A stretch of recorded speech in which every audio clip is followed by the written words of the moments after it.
이르기를 우리가 당한 곤경은 너희도 보고 있는 바라.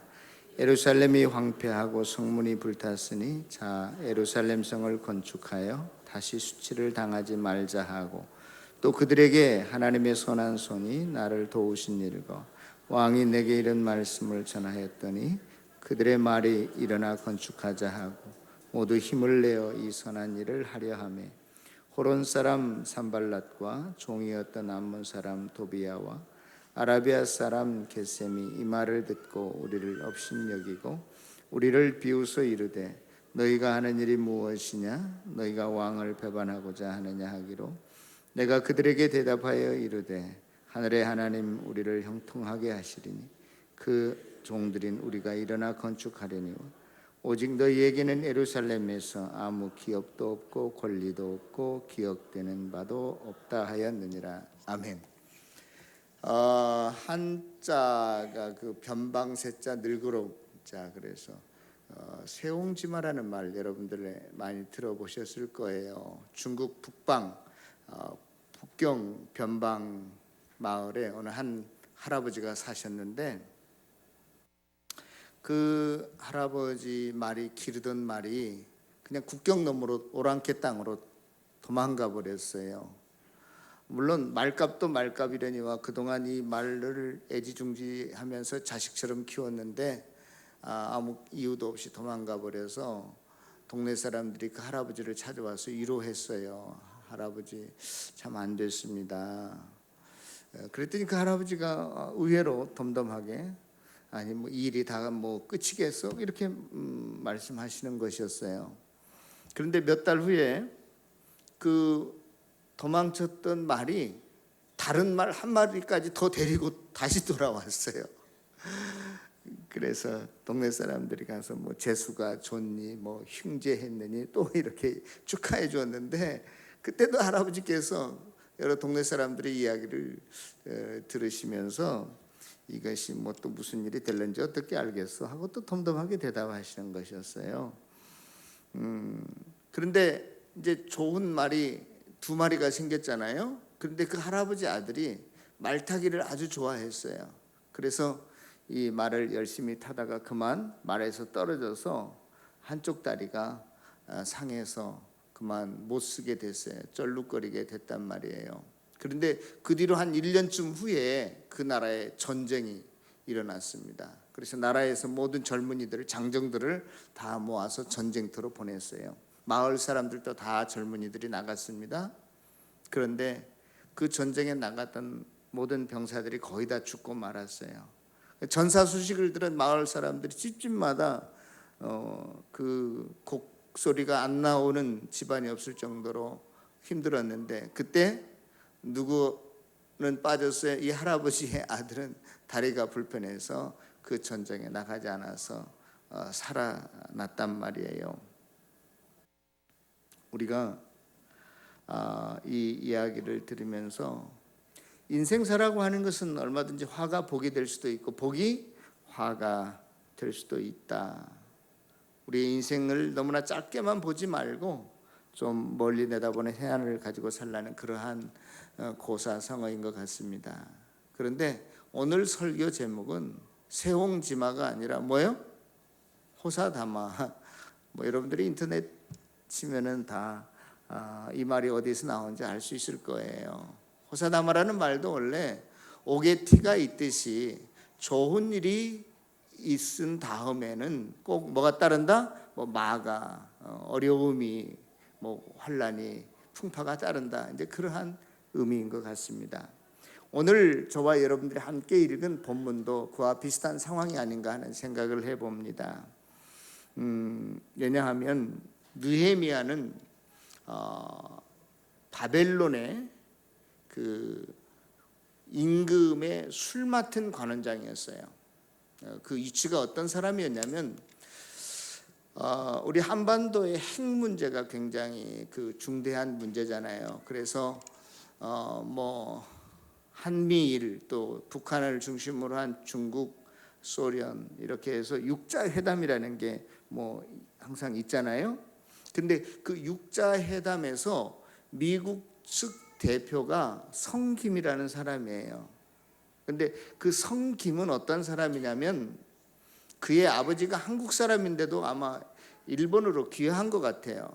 그래서 주일 대사관에 일본 공사였어요. 그러다가 한국에서 태어나고 한국에서 초등학교 3학년까지를 다닌 분이에요. 그러다가 이제 본국으로 소환돼서 일본으로 들어갔는데 자기 아버지가 외교관이었는데 그때 우리나라 그 김대중 대통령 그 납치 사건에 자기 아버지가 연루되어서 그만 공직에서 물러나게 됩니다. 그리고 미국으로 이민을 가요. 자기네 집 식구 전체가. 그래서 미국에서 검사도 되고 고위직에 오르게 돼서 한국에 미국 대사로도 왔었죠. 그때 한국 매스컴들이 마치 한국 사람이 대사가 온 것처럼 굉장히 반겼어요. 그런데 지금까지 역대 대사 중에서 성김처럼 한국 사람을 잘 이해하지 못하고 한국에 손해를 준 대사가 없을 정도였어요. 그건 너무나 당연한 거예요. 그 사람의 피는 한국에 그 피가 흐르고 있다 할지라도 그 사람 국적은 어디예요? 미국 사람이잖아요. 그러니까 당연히 미국의 국익을 대표해야 될 사람이기 때문에 우리가 거기에 대해서 서운할 필요도 없고 또 그렇다고 뭐 큰 기대를 가질 필요도 없었는데 한국의 언론들이 굉장히 호들갑을 떤 것 같아요. 아무튼 지금도 그 성킴이라는 사람, 한국 이름은 김성룡인데 미국 육자회담의 대표로 있습니다. 제가 왜 이야기를 하냐면 그 성김과 비슷한 신분을 가진 사람이 느헤미야라는 사람이었어요. 그래서 느헤미야는 이스라엘 사람이지만 실은 이스라엘을 지배하고 있는 바벨론의 그 권력의 핵심부에 있던 사람이었다고요. 그렇죠? 자기의 혈통인 이스라엘 백성을 위해서 뭔가 좀 해보려고 해도 그렇게 해서는 안 될 위치에 있었던 사람이 누구요? 느헤미야였어요. 그런데 그 느헤미야가 지금 자기가 있는 위치가 자기의 무슨 할 일이 더 중요하다라고 생각한 게 아니라 이 땅의 일이 더 중요하다고 생각한 게 아니라 지금 내가 믿고 있는 하나님이 어디에 관심을 가지고 계신가, 어디에 마음을 쏟고 있는가, 거기에 더 큰 관심이 있었어요. 그래서 그것이 무엇이었느냐? 예루살렘 무너진 황폐한 땅을 다시 회복시키는 것이 하나님의 뜻인 줄 알았어요. 그래서 그것을 자기의 사명으로 깨닫고 금식하고 기도합니다. 그리고 만반의 준비를 한 다음에 왕 앞에 나아가서 자기의 소원을 이야기하죠. 그때 예레미야의 얼굴이 어땠어요? 수심이 가득했어요. 그렇게 나가서는 자칫 잘못하다 죽는다는 사실을 아는데도 뭔가 큰 이슈를 만들기 위해서 어쩌면 일부러 그러한 표정을 지었는지 모르겠어요. 아무튼 여차여차해서 이제 왕에게 자기가 요구한 모든 물자도 다 얻고 요구하지 아니한 호위병까지 따라오게 돼서 무사히 예루살렘 땅에 도착하게 됩니다. 자, 지금까지 보면 그의 그 느헤미야서 1장 2장의 그 내용을 보면 그 느헤미야가 그러한 하나님의 마음, 하나님의 계획을 자기의 비전 사명으로 깨닫고 준비하고 기도했던 것들이 별 탈 없이 어쩌면 일사천리로 별 어려움 없이 척척 잘 진행되어져 왔어요. 좋은 일들만 있었어요. 그래서 이제 드디어 그 일을 시작하려고 할 때에 어떠한 일이 생기느냐. 우리 19절 다 같이 한번 읽어보도록 하겠습니다. 2장 19절 시작.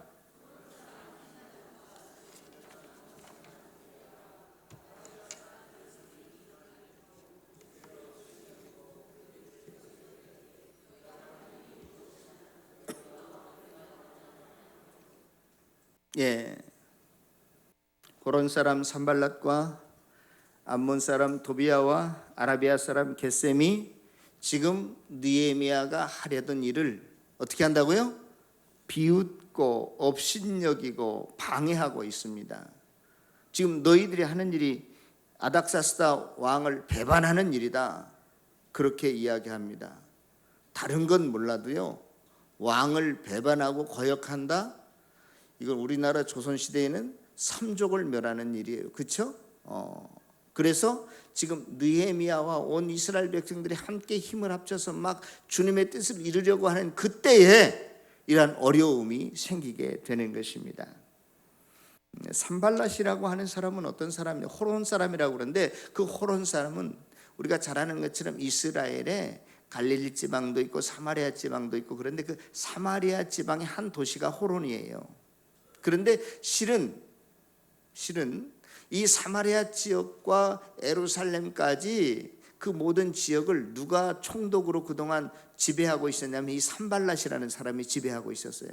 그런데 갑자기 느헤미야가 나타나서 사마리아 지역까지는 그래 네가 다스리고 다시 왕이 나를 그 이남인 예루살렘 이하를 통치하도록 나를 총독으로 임명했다 해서 온 거예요.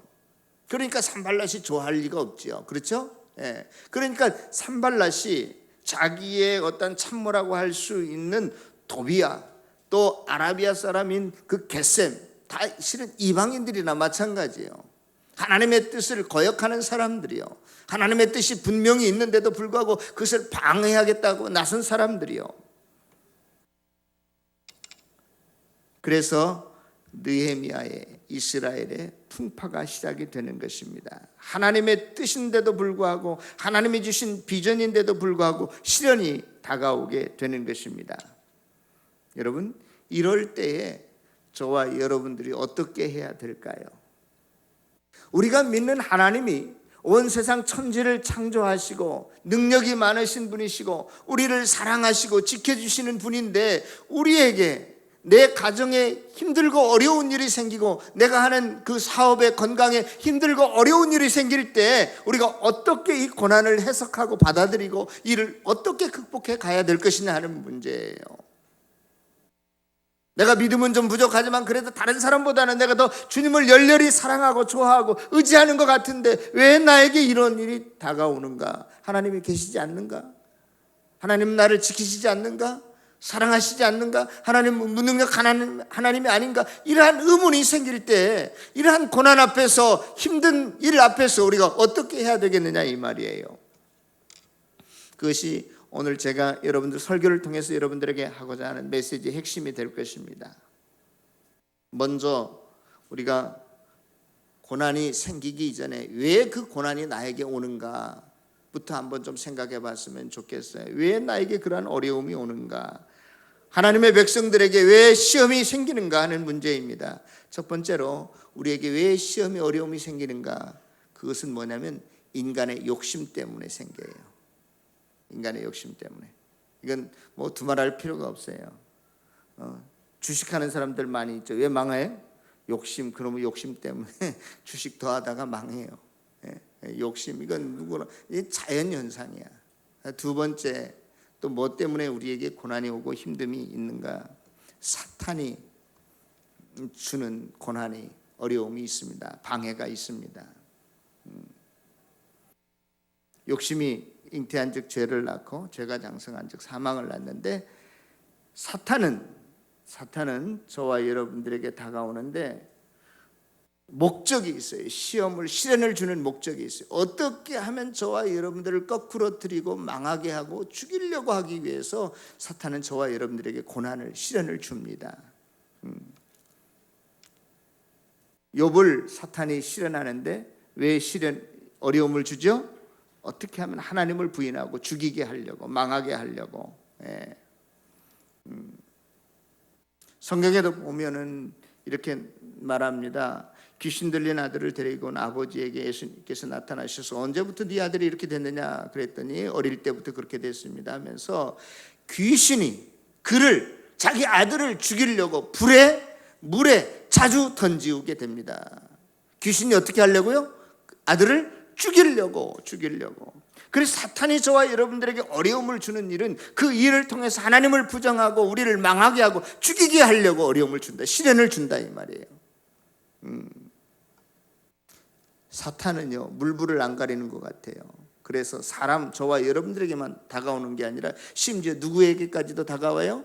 예수님에게까지도 다가와서 예수님을 시험합니다. 예수님이 광야에 계실 때 40일 동안 줄인 다음에 누가 찾아왔어요? 마귀가 사탄이. 그래서 자꾸 뭐 공중에 올라가 봐라, 뭐 높은 곳에 올라가서 나를 경배하면 이 모든 것을 다 주겠다. 예수님이 이 땅에 오신 구속의 사역을 못하도록 방해하는 거죠. 사탄이 예수님께까지 찾아와서 이렇게 방해하는데 저와 여러분들은 아무것도 아닙니다. 아무것도 아니에요. 그 다음에 누가 우리에게 또 어려움을 주느냐, 시험을 하시느냐? 하나님이 하십니다. 네? 하나님 하세요. 왜냐? 저와 여러분들을 더 성장시키고 사랑하기 때문에 하세요.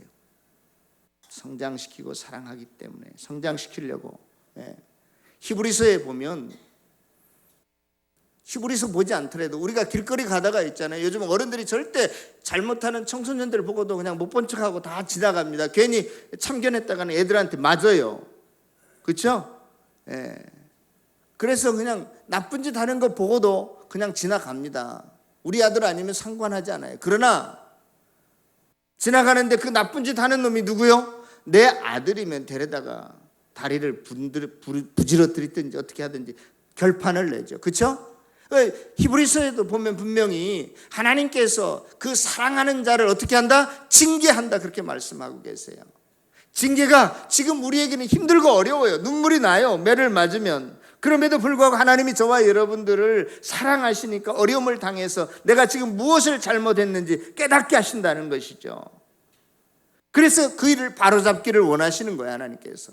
그러나 저와 여러분들을 죽이고 망하게 하는 게 아니라 더 인격적으로 믿음이 성장하게 하기 위해서, 더 잘되게 하기 위해서 하시는 시험인 줄로 믿을 수 있기를 바랍니다. 자, 그러면 이러한 모든 시험들이, 어려움들이 우리에게 올 때 우리가 그것을 어떻게 극복해야 될 것인가? 고린도전서 10장 13절에 보면 이렇게 말합니다. 사람이 감당할 시험 밖에는 너희가 당한 것이 없나니 오직 하나님은 미쁘사 너희가 감당치 못할 시험 당함을 허락지 아니하시고 시험 당할 즈음에 또한 피할 길을 내사 너희로 능히 감당하게 하시느니라, 그렇게 말하고 있어요. 하나님께서 우리를 시험하시는데 어떤 시험만 주신다고요? 감당할 만한 시험. 그러니까 지금 여러분들이 어떤 어려움에 봉착해 있습니까?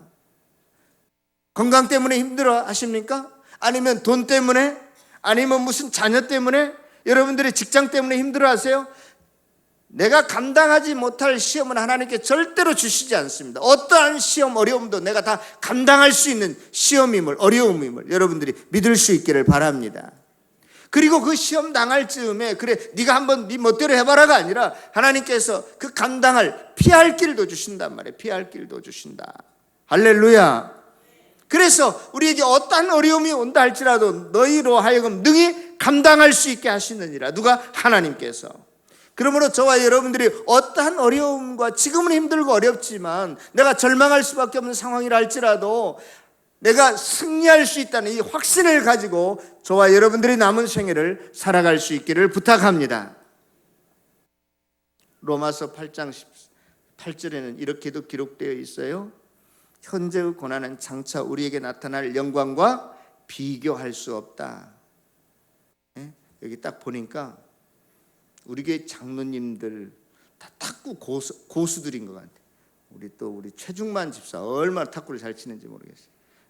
제가 탁구 시합을 해서 전 탁구를 못 치는데 저분들이 나를 20개를 잡아줘도 내가 질 것 같아요. 비교할 수 있어요, 없어요? 이런 걸 비교할 수 없다. 그래, 게임이 안 된다 그런 거죠. 그렇죠? 게임이 안 된다. 지금 우리가 아무리 환난과 고난과 어려움이 있다 할지라도 이것하고 앞으로 나타날 영광과는 비교가 된다? 비교도 안 된다. 성경은 그렇게 말하고 있어요. 그러므로 여러분들이 지금의 환난을 그냥 여러분들이 힘들다라고만 여기지 말고 그것을 소망하면서,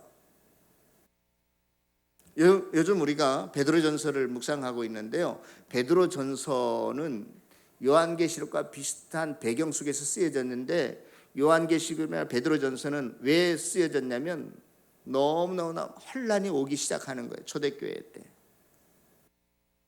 예수님이 금방 오면 모든 천하를 평정하시고 우리가 잘 될 것 같고 또 주님이 분명히 승천하시기 전에 내가 곧 오시겠다 그랬으니까 시기적으로 한 30년밖에 지나지 않았어요. 그런데 오실 기미가 전혀 보이지 않고 도리어 예수 믿는 사람들에게 뭔만 더 다가오는 거예요? 핍박만 더 강하게 다가오는 거예요. 강도가 더 세지는 거예요. 그러니까 그런 어려운 핍박 앞에서 사도 요한이나 베드로가 너희들 흔들리지 말라 말이야.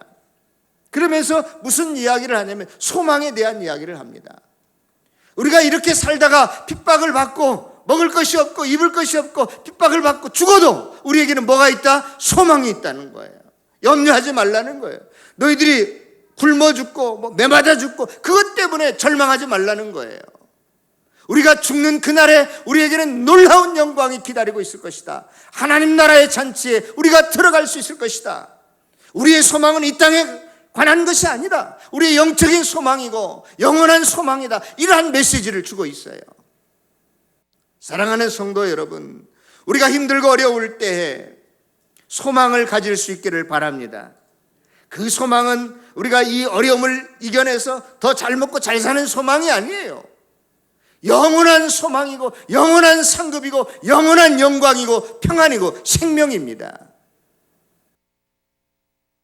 그래서 초대교회 성도들은 이 땅에서 평생 지하 감옥 같은 데 카타콤에 살았다 할지라도 그들은 감사하면서 살았고 즐거워하면서 살았고 언젠가 결산하는 그때에 하나님 앞에 설 때를 바라보면서 기쁨으로 소망 중에 살았어요.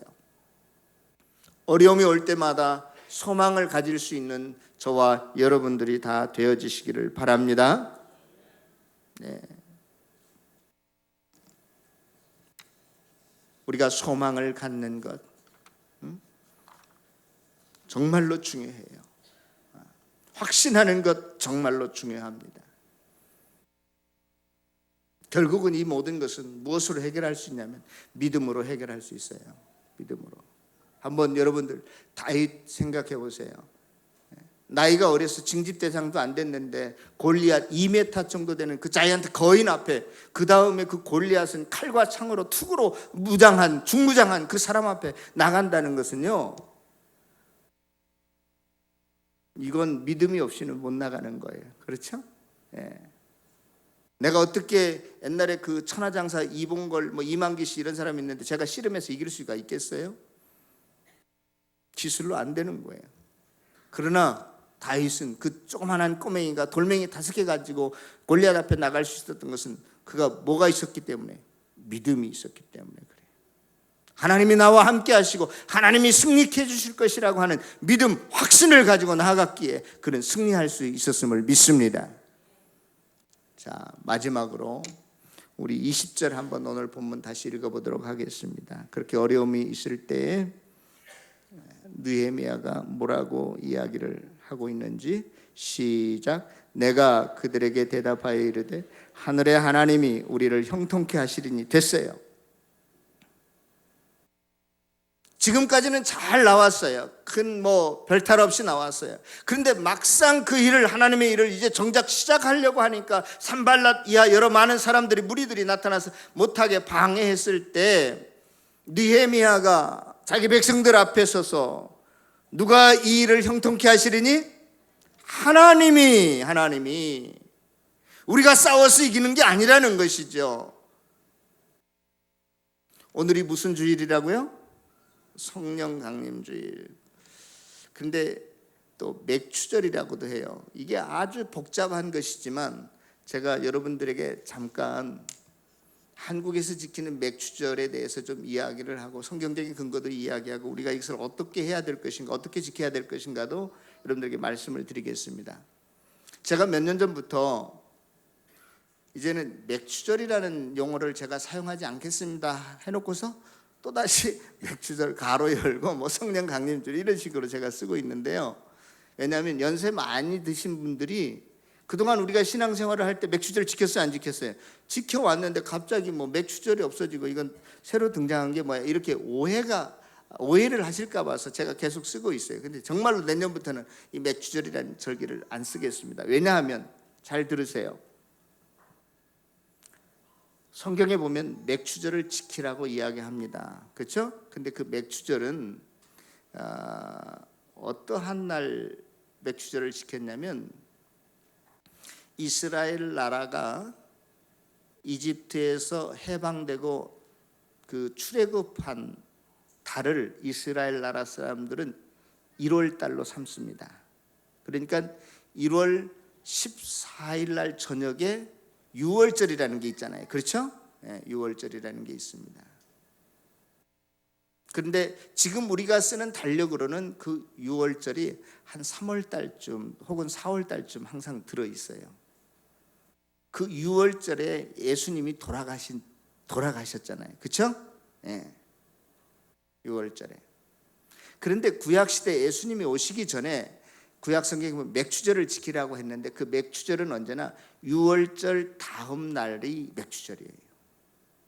그러니까 유월절이 지난 다음에 1월 10 그 사람들이 쓰는 달력 1월 15일 날은 무교절이 일주일간 시작이 되는데 그 무교절의 첫날이 뭐냐? 맥추절이에요. 그러면 이 맥추절이 왜 생겼느냐? 이스라엘 나라 사람들은 10월 달에 수장절이라 모든 곡식과 열매를 다 거둔 다음에 창고에 저장해 놓고 그 다음 곡식이 나올 때까지 그걸 먹어야 되잖아요. 그래서 이 모든 가을 곡식 거지를 다 한 다음에 하나님 감사합니다는 뜻에서 수장절이라는 것을 지켰어요. 그 다음에 이제 한 해가 지나고 봄에 제일 먼저 나오는 게 뭐냐? 제일 먼저 나오는 게 보리하고 밀입니다. 그런데 보리하고 밀 중에서 똑같이 심어도 어느 게 더 수확이 빠른 줄 아세요? 우리나라는 잘 모르겠어요. 어느 게 더 빠릅니까? 보리가 더 빠르다고 합니다. 똑같이 심어도 보리가 한 20일 내지 30일 빨리 수확을 한다고 그래요. 그러니까 지금부터 수천 년 전에 먹을 것이 없는 이스라엘 땅에 자 가을에 이렇게 풍성하게 하나님의 도움으로 모든 곡식을 거둬 창고에 저장해 놓고 감사절, 수장절을 지키지만 다음 봄에까지 먹을 게 충분한 게 아니에요. 항상 우리나라 예전에 보릿고개 넘은 것처럼 힘들었어요. 그래서 제일 먼저 보리와 그들의 주식인 밀을 심는데 뭐가 먼저 나온다고요? 보리가 먼저 나오는 그 나오는 첫 열매가 피는 때가 언제냐? 바로 6월절에 피는 거예요. 첫 열매가. 그런데 앞으로 이제 모든 열매들이 나올 텐데 이 모든 열매들을 하나님이 열매 맺게 해주실 것입니다 라고 하는 뜻에서 첫 단을 베어가지고 먼저 하나님 앞에 제물로 드리는 게 맥추절이었어요. 그러면 자 오늘날 우리나라에서는 7월 첫째 주일로 한국교회가 맥추절로 지키자 이렇게 정해놨어요. 시기적으로 맞아요? 안 맞아요? 안 맞아요.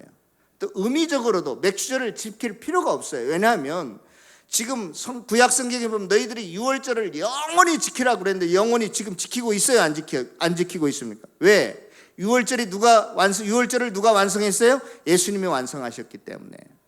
그러한 의미에서도 맥추절은 이미 예수님께서 다 완성하셨어요. 첫 열매로, 부활의 첫 열매로 나타나셨기 때문에 우리가 더 이상 맥추절을 지키지 않아도 돼요.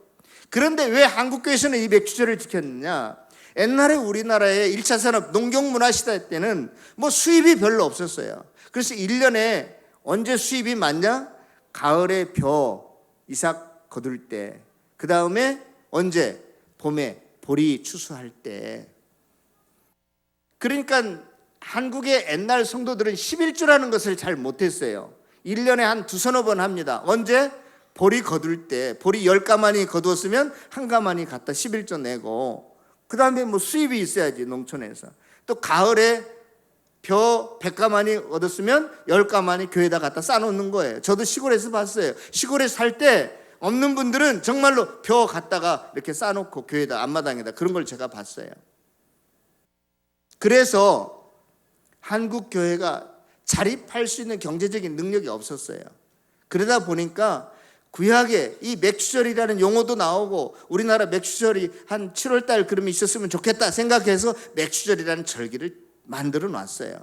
근데 지금은 여기서 우리 교회에서 농사 짓는 손 한번 들어보세요. 농사 짓는 분, 특별히 보리 농사 짓는 분 손 한번 들어보세요.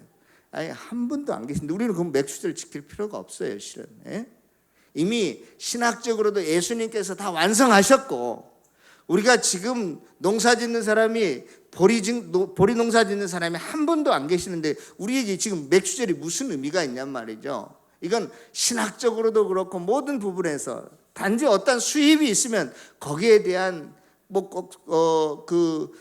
보리 농사가 아니래도 우리가 보너스를 받으면 하나님께 내가 더 감사를 드려야 되겠다 해서 감사드리는 건 괜찮지만, 우리 한국교회가 모르겠어요. 지금도 보리 농사 짓는 시골교회는 맥주절이 필요한지 모르겠지만, 저와 여러분들에게는 맥주절을 이미 예수 그리스도께서 다 이루셨고 완성하셨고, 또 성경적인 의미도 아니고 이것은 또 시기도 안 맞고, 그래서 저는 일찌감치 이 맥주절을 폐기하자 이런 게 아니라, 예수님이 이루셨는데 무슨 맥주절을 또 지켜요? 그럼 왜 유월절을 안 지킵니까? 말도 안 되는 이야기를 자꾸 한국교회가 하고 있단 말이에요. 너무나 관습과 습관에서 우리가 없애야 될 것 없애야 된단 말이죠. 자, 그러면 목사님 우리에게는 왜 뭡니까? 맥주절이 아니라 이제는 중요한 게 하나 있어요. 부활의 첫 열매가 되셔서 첫 맥주절이 되신 예수님 때문에 우리가 맥주절을 지키지 않아도 되지만, 그 다음에 나오는 모든 열매들은 또 누가 맺게 하십니까? 그것도 하나님이 맺게 하세요. 그런데 사람들이 그걸 인식을 잘 못해요. 그래서 구약의 절기에 의하면 오순절이라는 게 있습니다. 오순절. 그건 뭐냐면 6월절로부터 일주일이 7번 지난, 그러니까 77에 49일이 지난 50일째 되는 날을 뭐라고 그래요? 오순절이라고 이야기합니다. 오순절. 그때 사도행전 2장에 보면 성령 충만함이 언제 내려요? 오순절 날에 내리는 거죠. 그러니까 지금 우리가 성령 오순절 강림주의를 지키는 것도 시기적으로 맞지 않아요. 부활주의를 기점으로 해서 한 7주 후쯤에 뭘 지켜야 돼요? 성령 강림주의도 실은 지켜야 되는 것이죠. 근데 지금 우리 매들 7월 달이 됐단 말이죠. 그러니까 이 절기는 성경적 의미로도 안 맞고 시기적으로도 안 맞고 모든 것이 안 맞아요. 그래서 정확하게 하려면 앞으로 우리 교회가, 한국교회가 이것을 성경적 의미 연장선상에서 의미를 두고 정확하게 어떤 절기를 지키려면 뭘 해야 되느냐? 부활절 후 7주 후에 다가오는 오순절 날에 성령 강림 주일로 지키는 것이 가장 좋은 절기다. 가장 좋은 절기다. 제가 한국교회 전통을 깬 게 또 하나 있습니다. 한국교회는 11월 셋째 주일을 추수감사주일로 정하죠. 그렇죠? 그런데 시기적으로 목회 일정상 이게 아주 빠듯하고 맞지 않아요. 그래서 저희 교회는 20년 전부터 추수감사주일을 언제? 10월 셋째 주일로 한 달 앞당겼습니다. 시기적으로도 맞고 그게 좋아서. 그러니까 여러분들이 신앙생활할 때 어떤 방법 형식을 자꾸 율법화시키고 절대화시키면 우리가 그 틀에 있기 때문에 얼마나 그게 힘들고 어려운지 몰라요. 그런데 복음의 내용과 성경의 의미를 분명히 알고 그러한 절기를 지키고 우리가 감사하고 나아갈 수 있기를 바랍니다. 자, 다시 원점으로 돌아와서 오늘 20절에 보니까 그러한 어려움이 있을 때 느헤미야 지도자가 민족을 향해서, 하나님의 백성들을 향해서 누가 우리를 형통케 하시리니? 하나님이. 우리는 신약 시대에는 특별히 성령 하나님을 강조하지만 이 이야기를 오늘 성령 강림주를 맞이해서 누가 우리를 형통케 하시리니? 성령 하나님이 형통케 하시리니. 믿습니까? 예. 사도행전에 보면 이제 복음서가 끝나고 사도행전 1장 8절에 오직 성령이 너희에게 임하시면 너희가 권능을 받고 예루살렘과 온 유다와 사마리아와 땅 끝까지 이르러 내 증인이 되리라 그랬어요. 가장 중요한 약속이 하나 있는데 그게 성령님이라는 거예요. 성령 하나님이라는 거예요. 성령이 너희에게 임하시면 너희가 뭘 받고? 권능을 받고. 이 권능이라는 헬라어 단어는 듀나미스라고 하는 단어인데 이 단어에서 다이나마이트가 나왔어요. 다이나마이트는 얼마나 폭발력이 힘이 센 그런 무기입니까? 저와 여러분들이 힘없게 살아가는 저와 여러분들에게 다이나마이트와 같은 놀라운 힘을 주시기 위해서 하나님께서, 성령 하나님께서 우리 가운데 임하셨다는 거예요. 그래서 지금까지는 12 제자들도 예수님 달려 돌아가시는 모습 보고 다 걸음아 나살려라고 도망갔어요. 그런데 사도행전 2장에 넘어와서 성령 충만한 받은 다음에 그때부터 12명의 제자들의 삶은 완전히 180도로 달라지게 됩니다. 완전히 달라지게 돼요. 그리고 그 능력이 그 능력이 하나님을 믿는 자들에게 교회에게 임했다는 사건으로 분명히 보여준 게 사도행전 3장의 사건이에요. 사도행전 3, 어떤 것이 나오느냐, 베드로와 요한이 성전 비문으로 기도하러 가는데 나면서부터 안전병이 된 자가 구걸한단 말이에요. 그때 뭘 말하죠? 내가 너에게 뭐 금, 은 줄 것 없지만 내가 있는 것 너에게 주는데 나사렛 예수 그리스도의 이름으로 걸어라. 그때 그 나면서부터 안전병이 된 자가 일어나 걷게 됩니다. 이것은 뭐냐? 예수의 능력이 성령을 통해서 그리스도인들에게, 교회에게 임했다라고 하는 역사적인 사실로, 증명으로 보여주는 거예요. 한 개인이 능력을 나타냈다, 그런 게 아니에요. 성도 여러분, 저와 여러분들을 하나님께서 내버려 둔 게 아니에요. 고아같이 내버려 둔 게 아니에요. 고아는 나이가 어린데도 불구하고 자기를 도와줄 엄마 아빠가 없는 이 세상을 홀로 살아가는 사람들이 고아 아닙니까? 조금 전에 우리가 복음성가를 불렀잖아요. 하나님께서 우리를 고아와 같이 내버려 두지 않기 위해서 이제는 영으로 성령으로 저와 여러분들에게 임재하셨습니다. 믿습니까? 그래서 이제 저와 여러분들은 어디에 가든지 주의 영이 나와 함께 하심을 믿고, 다윗이 무시무시한 골리앗 앞에 믿음을 가지고 담대히 나아갔던 것처럼 성령님과 동행하며 남은 생애를 살아갈 수 있기를 축원합니다. 이렇게 성령 충만함 받은 주의 제자들은요, 사도행전 4장에 넘어가면 베드로와 요한이 감옥에 갑니다. 판검사들이 그래요. 야 이놈아, 너 예수의 이름으로 절대 아무 일도 하지 말라고 그랬는데 왜 예수 이름 자꾸 증거하고 그래? 나타내고 그래? 협박하고 고문하고 그러죠. 그럴 때 그 겁 많던 제자들이 뭐라고 말합니까? 내가 너희들 사람 말, 판검사 말 듣는 것이 옳으랴, 아니면 하나님 말씀 듣는 것이 옳으랴. 얼마나 담대해지는지 몰라요. 얼마나 담대해지. 그 뒤로부터 이 12명의 제자들은 다 순교했어요. 복음 증거하다가. 정말로 저와 여러분들이 오늘 성령 강림 주일을 맞이해서 나는 지혜가 없고 나는 가진 것도 없고 기술도 없고 힘도 없지만 주의 영이 나와 함께 하심을 믿는다면 어디에서나 담대하게 능력 있게 살아갈 수 있기를 축원합니다. 나는 할 수 없지만 나를 사랑하시는 예수 그리스도의 능력으로 저와 여러분들이 남은 생애를 승리하면서 살아갈 수 있기를 축원합니다. 여러분들 힘을 가지십시오. 용기를 얻으십시오. 나는 실패할 수밖에 없어요. 나는 좌절할 수밖에 없어요. 그러나 영으로 나와 함께 하신 주님께서 나를 도와주시면 우리는 주 안에서 또한 모든 것을 할 수 있으리라고 믿습니다. 앞으로 저와 여러분들이 절대 혼자가 아니라 내가 어디에 있든지 주의 영이 나와 함께 하심을 믿고 성령이 나를 인도해 주시고 나를 도와주시고 어떠한 어려움도 시험을 극복해 하시고 승리케 하시는 분임을 믿고 남은 생애를 성공적으로 살아가는, 승리할 수 있는 저와 여러분들 다 되어지시기를 다시 한번 주님의 이름으로 축원합니다. 기도하겠습니다.